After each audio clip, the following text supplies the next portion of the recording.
What advice would you have to someone who has their corporate job or they're holding on to that steady paycheck? Quit your job. If you know that you got something going for you, if you know that there's like a slight chance of you making it in your passion and you hate every single day that you go to work, quit your job.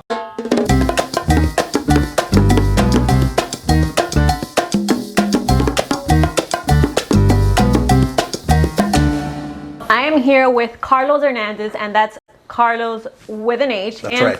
He is an actor and comedian here in Miami, super funny guy. I want to know a little bit about why comedy, how'd you get started with that? When did you see that you had that comedic gift? I think I started thinking I was funny when I realized that I wasn't like that smart in school, like in like elementary school, and like people would laugh at me.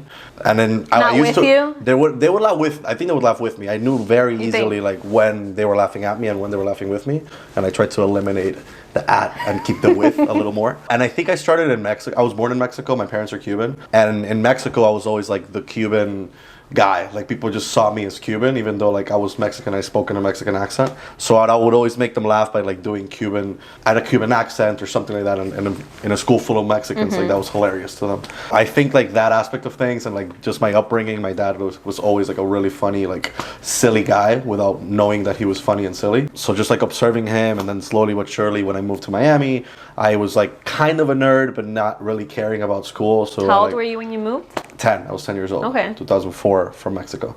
Wow. Yeah, I just try to find my footing, like in ESOL classes and stuff. Like I always tried to be the funny nerd type of guy, and it ended up like kind of like just accumulating through high school. I took a drama class in high school that like changed my life in senior year. That was when like I started like kind of going into like comedic acting, just like in drama class. And my teacher was like, damn, you're actually good at this. And I was like, I am. Like I was just playing around. And then from then on, I went on to like study like management information systems in college, not really taking like that's not funny. No, not at all. It was terrible. It's very serious. Very serious.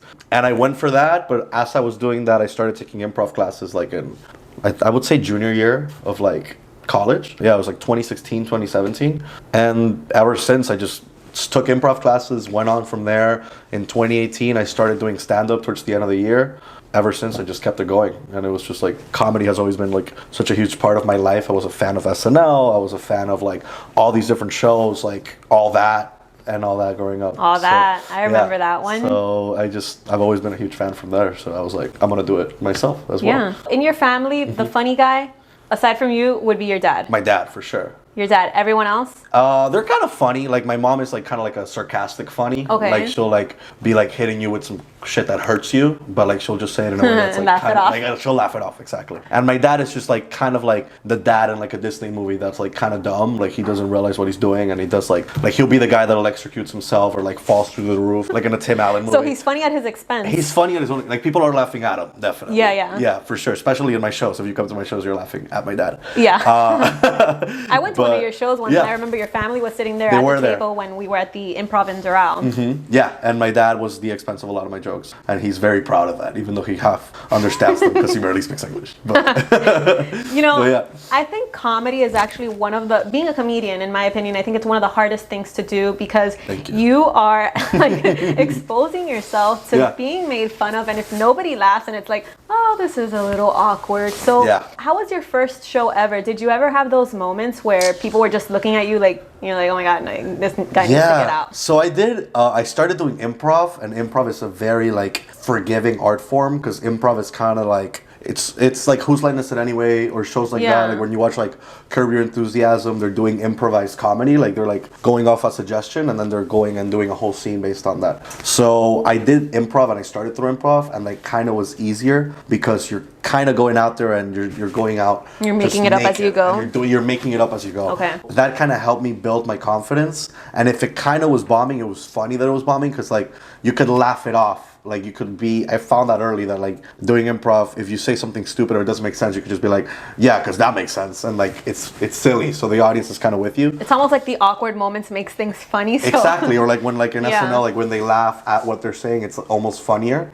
because of that, like, oh, we're in on the joke type of thing. Yeah. But in stand-up, because I had that already from improv, like, my first few times going up, it was almost recreating that, like, doing the jokes that I had, but having that, like, mentality of, like, if it's not working, kind of, like, shift it and keep on shifting it so that it still is funny and not just awkward. You know what I mean? But I definitely bombed the first few times I did stand up as well, and it's just you're like in an awkward moment, but you try to get out of it as fast as you can. Did that ever make you doubt yourself or not want to move forward with comedy? No, not really. I knew that was part of it. Like from all the stories you hear from every comedian, like you're gonna bomb, you're gonna do bad. The first times you're doing your jokes, the new jokes, like they shouldn't do that well because you're putting it out there and it's the first time you say them out loud. Why would they work? So the fact that it works is like, oh crap, great. You know what I mean? So even now when I try new jokes, I'm like, I know it's going to bomb the first 2 or 3 times. But eventually you'll pick up the fuel. I know what to take out. I'll know what to add in. And then keep adding from there. And that's hard. That's hard, like seeing that if something bombs and then just being up there still with the crowd. And like I've been to shows where the comedian is not, it's just doing not it. Yeah. And everyone is quiet. And you know that you can tell the person is waiting for a laugh. And they just take another sip of their drink. And it's like... It's the worst. That's like purgatory and then for I don't everybody. No, it's terrible. It's terrible. And then I don't even want to be the only one laughing to help because then they're going to start picking on me. So I want to be incognito. You're kind of helping them, but you think you're helping them and then they're like, and then like turn that's it on it. you. That's your person. You're the one. Yeah. It's just awkward the whole time. So it is. You know, is it true? Like, do all comedians? We'll stick to alcohol. Well, maybe. Yeah. I've heard. Well, I was gonna say like alcohol. I'm sure like a lot of them resort to, and we'll keep it at alcohol. Like when are most of them just drunk on stage the whole time? That's what it seems like, right? Honestly, a lot of Miami comedians are drunk on stage. Just drunk the whole time. Yeah, but that's like an issue that they should deal with. Like it shouldn't be like something you put out on stage. I'm of the mentality like if I go do a show, I don't smoke before and I don't drink before. Like if anything, I'll have like a very small glass of like whiskey or something I don't even normally drink, just to like swig it and that's it. But I'm not the type to like drink because I want to be. If I'm on stage, I'm on, and it's my job. So like, you don't drink on the job, or you don't drink before the job. This is your job. You drink after, and if I have a drink on stage, I barely I'll grab it and I'll put it on the chair, and I'll barely even like drink from it. Some people just use it as like a prop, or like they'll do it as the people are laughing and they'll swig or take a sip of their drink. But I don't really try to do that. But some comedians do, and it works for them. I've seen it. I mean, but okay, that's cool to know. Like you're mostly sober. Yeah, I'm mostly sober. If I look drunk, it's because I'm like trying to look drunk. I'm trying to like act crazy. Like some people are like, "Are you on coke?" Well, I'm on stage. No.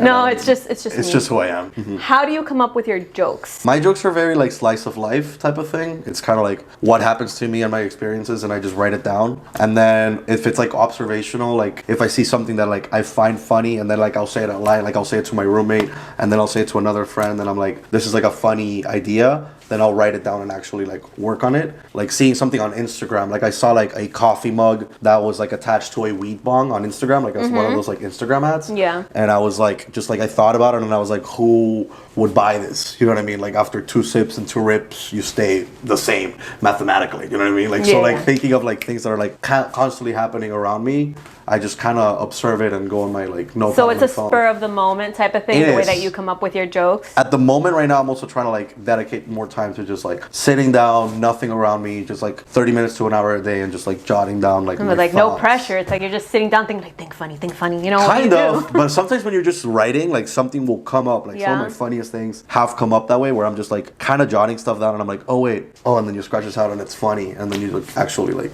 get something good out of it. Okay. How about relationships? How does being the funny guy, a comedian, affect your relationships? Like, are you one of those to just be roasting your girl the entire time until the point that she's like, wow, this is... No.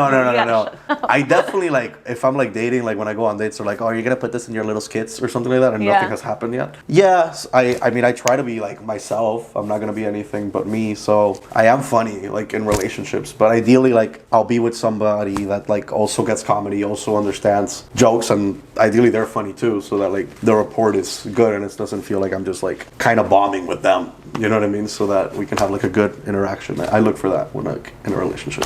I have dating stories in my bits like that work really well, and are they true life? Yeah, they're real life things that happen. Most embarrassing, like what iconic has happened? one. This is like something that I used to close with back in the day. By back in the day, I mean 2 years ago.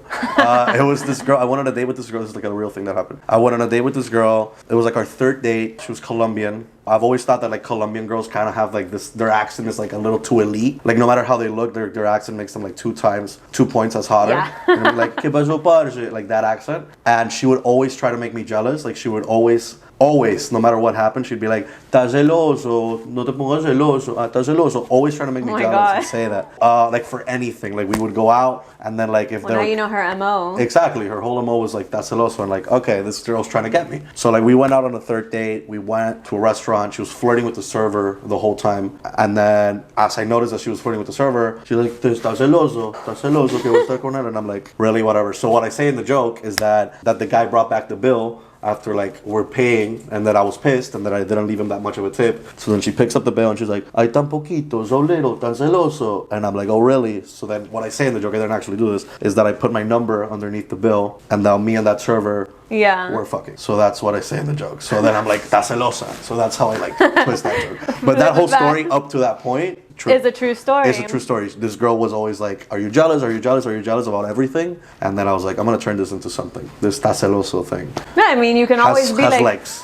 Yeah. Está celoso has some legs. Está celoso. That's I always think about it like that. Like, oh, this little part of this has something, and I'll write it down. I mean, you can always be the Taylor Swift of comedy, right? That basically. You don't get out of any relationship alive with that one. That's true. That's true. So whoever's with you. So if you've dated me, you are in somewhere in my joke notes. So somewhere in the joke notes. Hopefully it's a good joke note, but hopefully. If not, it'll make good comedy. That's you. Yeah, exactly. Yeah, I mean, it'll be the funny one, you know? Exactly. How many years exactly has it been from the moment that you officially started dedicating yourself to comedy and now? Well, I started doing the classes and like kind of being an amateur in 2016, 2017. Okay. But when I really was like, I'm going to do this, this is going to be what I do, I really think I fully committed to it like in 2020 when mid-pandemic happened. Like everyone else like found their calling during COVID. And like I knew my calling was that. Like I had done it for 3 years almost before, but I was just doing improv and barely any stand-up and some acting. And in 2019, like I signed up with an agency and all that stuff to do like actual acting roles. But in 2020, because I had so much time, I was like signing up for so many things. I made my website. I like started posting content online,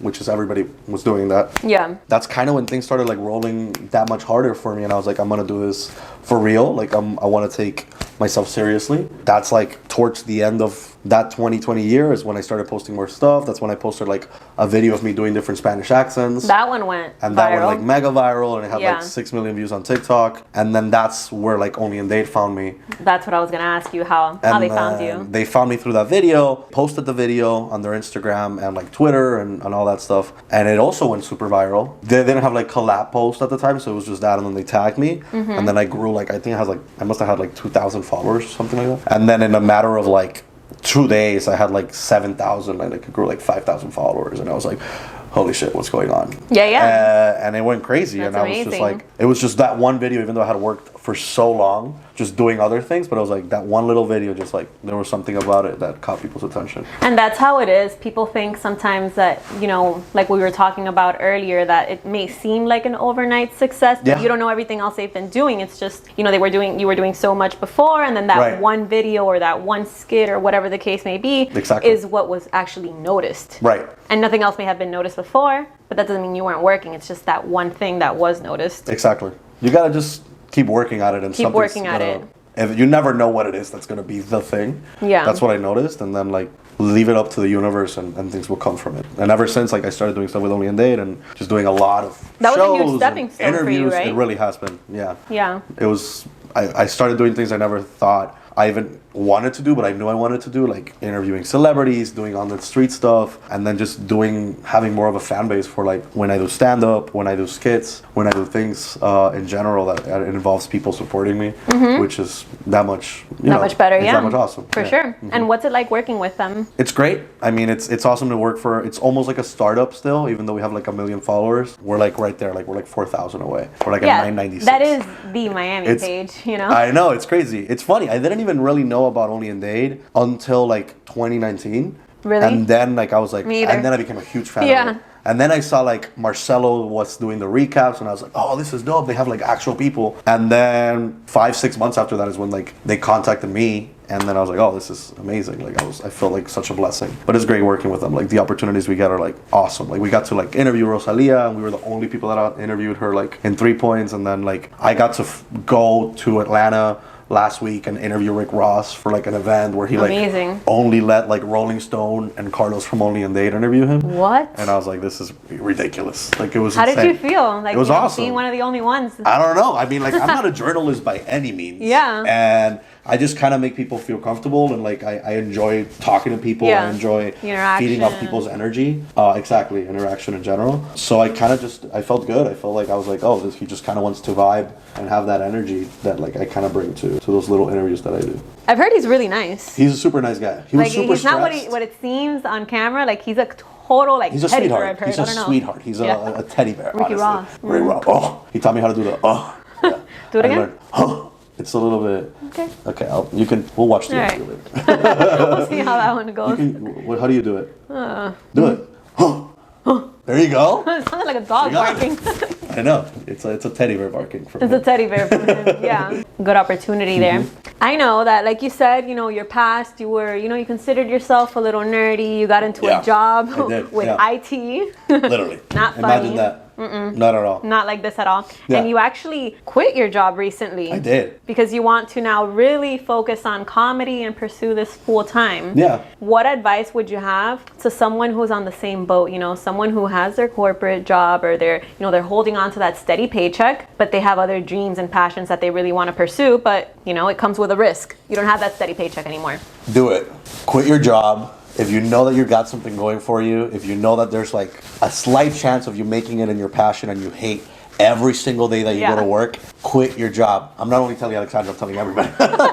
Quit your job, because it's just draining you, and the energy that it's draining from you, it came to a point that I was like, I wasn't even myself for 45 hours a week, even if I was at home remote, and I didn't even tell people that I had a day job because I felt so ashamed that I still had to have it. I wish I would have done it a lot longer. Yeah. And I feel like once that whole stuff happened, like with Only and They'd, and then like that American Idol stuff I did, like all that stuff was like rolling, and if I would have quit my job sooner, I still did a whole bunch of stuff through it, and I think I did as much as I could, but if I just had that focus that much harder without a job, it would have been that much harder. Even that much harder. That much harder. I did, like, it helped me a lot, but just that much more, and right now I'm going to be able to focus that much harder. And what I'm doing, record this, more podcasts, more content, go out, tour. Tell us your plans. Tour You have all the time in the world now, so. I do, yeah. What's the plan? Record more content, work with more companies, do more partnerships. I just booked a pretty big role in a movie that's in a streaming platform that I can't really say since it's like, we're recording, I'll tell you like separately. We'll talk about it later. So that's pretty good. I'm recording all that through December. I'm writing my own series. I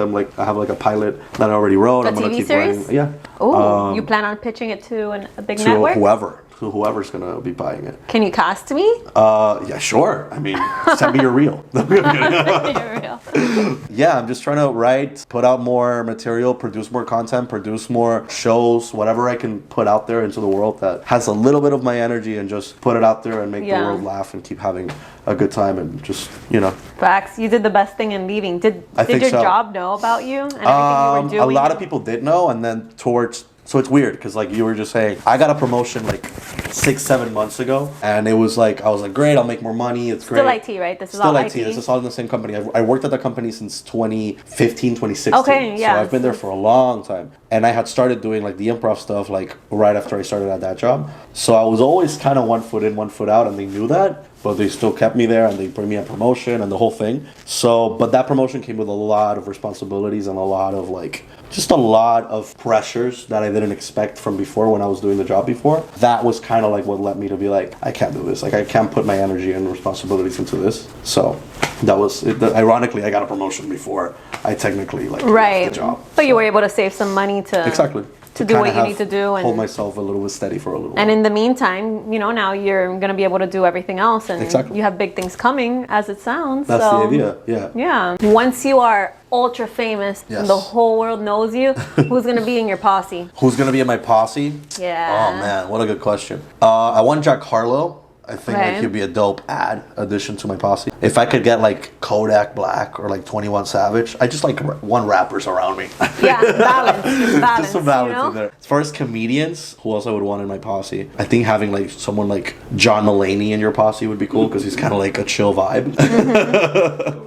But he's like, like kind of like a professional, but he'll like set you straight. Andrew Schultz. It'd be cool to have in my posse as well. And then I'll just throw in like Leonardo, because he'll bring like 15-year-old girls. 25-year-olds. No, the 25-year-olds. And then Oh, we have to keep it legal. Yeah. We'll bump it up a notch. Just because he's in every posse, he'll just be like, he's like the posse kid. He's the posse to this day. kid. Yeah. He floats around and then he'll bring you the girls. Exactly. The young ones. I could also have some girls in my posse too. Yeah, balance it out, you know? Balance it out. I'll tell you later. I'll give you some other names. Okay. You can be in my posse. I'm down. Are you down? Okay, perfect. Let's go. We're all joining. It'll be a fun little group. It'll be a fun group, for sure. Who are your top 5? Oh, and Bad Bunny. Bad Bunny has to be in my posse. How did we forget Or I'll Bad be in Bunny? Bad Bunny's posse. I'm sorry. I just want to be around Bad Bunny. You just gotta be around. Con el Moscow Mule. Yeah. Do it again? Sure. Yeah. That's the Rick Ross. Oh, that's the yeah. We have to add these to your accent video. Add them in there. We do. I should do that instead of like accent videos, like rapper things, Do like little it. way, like or whatever. Yeah. Oh my God, we just thought of a new Good idea. I like new content. That's it. This is my manager now. No. Yeah, but I need 10%. We'll talk. Okay. Who are your top 5 inspirational comedians? Damn. That's good. Well, the first comedian I ever watched live, like do stand-up, was George Carlin. Not live. I watched him like I was 12 years old. I had just gotten here, and Comedy Central was playing, and they were playing a George Carlin marathon. And I was like, who is this old man complaining about everything? I love it. And and I loved him ever since. He's making money complaining about life. Man, I know. that's awesome. It's awesome. Rest in peace. He was one of the greats. I love him. Love Chappelle. Chappelle's fantastic. Yeah. Bill Burr, Louis C.K., no matter what happened, king of comedy to me. That guy crushes to this day. And then I'm going to throw in a name that's not really necessarily a comedian. He was a comedian at some point, but he's a huge inspiration to me. Donald Glover, a.k.a. Childish Gambino. I love what he's done with Atlanta. I used to be a huge fan, still a huge fan of all his albums and the music he did, and a huge fan of his comedy. The music. And all he's done like in Community, and his stand-up was ridiculous and crazy. And I'm going to throw that name in there if I'm going to throw a name. Solid a little list. bit of a nod. Thank you. Appreciate it. I like it. They're cool. I hope to be in their posse, or for them to be in my posse one day too. I think That's the real posse you want to have. That's sure. the real posse right there. Absolutely. Plus absolutely. me. Of course, Alexandra's going to be there Thank as well. you. Absolutely. Thank you. Obviously. Who would you want to open for? Like your dream opening act right now? Oh, like if I open with somebody in front. Opening for Louis C.K. would be a dream, because I grew up watching him like forever. I did do like a guest spot on Andrew Schultz's show when he was in Miami, and that was a sick experience. That's cool. Schultz is killing it, like everything he's doing. I fully respect it. I love all his podcasts, his clips. He revolutionized like what we do with stand-up and what we post. Every time I post a crowd work clip and everybody does, Schultz did it first. Yeah. So someone like him. Even someone like I mentioned, John Mulaney. I'm a huge fan of John Mulaney as well. Or like Bad Bunny, if he ever needed a stand-up to open a show. You never know. feel like I would fit the bill quite well. So quite well. I'm quite the Bad Bunny fanboy, if you haven't told yet. Are we manifesting this right now? I think I am. I'm just saying it. We're for putting it out there? If comedians actually watch it, they're like, Jesus, Carlos, Bad Bunny, really? How do you get the courage to just go up on stage in front of a ton of people that you don't even know and thinking like this might bomb or this might succeed? It doesn't matter, but you're putting yourself out there. So how do you get the courage to just do that? I kind of just put myself in the position, like in my head, I'm just like, you're being you. Like you're giving the funniest or best version you can give. So go out there with the energy that like you're just like, these people already know you. Even if they don't, make them feel like they know you. Put yourself in a position where you can know them or get to know them. That's why like I'll throw a little bit of crowd work in there just to like kind of be on the same tune with the audience so that we're all on the same wavelength. How do you build the crowd? How do you get them going? I mean, I try to get them hype from the top. Like I'm very like, I try to have a lot of energy when I go on stage. So like hopefully everybody will match the energy. Or in Miami it's very easy for that energy to be matched. In other places in the country it's not as easy. Yeah. But try to just like be myself unapologetically. If it's working, be aware that it's working. If it's not working, be aware it's not working, and be able to like kind of pivot around it. If it's not working, go to the next thing that will work. That's a lot of like how stand-up works. So that's how I get my courage. Courage, just in the confidence that like you've done this for a minute, you have the energy, you have this. Go in there, make them feel comfortable, be comfortable, and if everybody's comfortable, everything will work out. And do you sometimes maybe like look at them and just pretend that there's nobody there? Or do you look at one person in specific? Sometimes I do that. Like I focus on a person And that's kind of like, it's a very like old trick. Like everybody does it. Like, that one person is going to feel honored. I know. They feel honored. Like at the end, they're like, oh, dude, that was great. They take a picture with you at the end. It's awesome and all you were doing is like being the scapegoat because you're kind of just like, if something's not working, you go to this guy and you're like, but this guy. Like it's an old trick. It works to do that. But at the end of the day, if everybody's happy, everybody's laughing, everybody's comfortable, and like you build some sort of an energy or like a playground with everybody, then you're good. You're able to kind of do whatever. That's how I've noticed it. Yeah. And comedians I listen to a lot of podcasts, they interview comedians as well.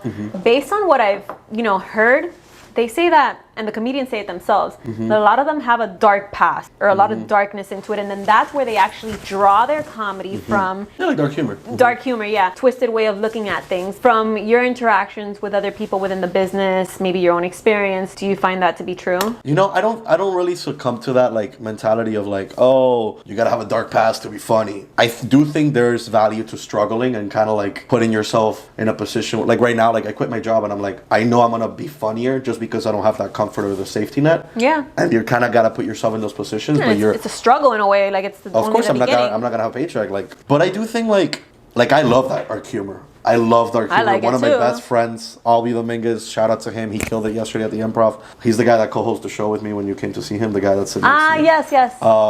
Shout out to Albie. We both started stand up at the same time. Nice. Like he has like a little bit of dark humor that comes from like he's been like depressed and all that stuff, like, and has that.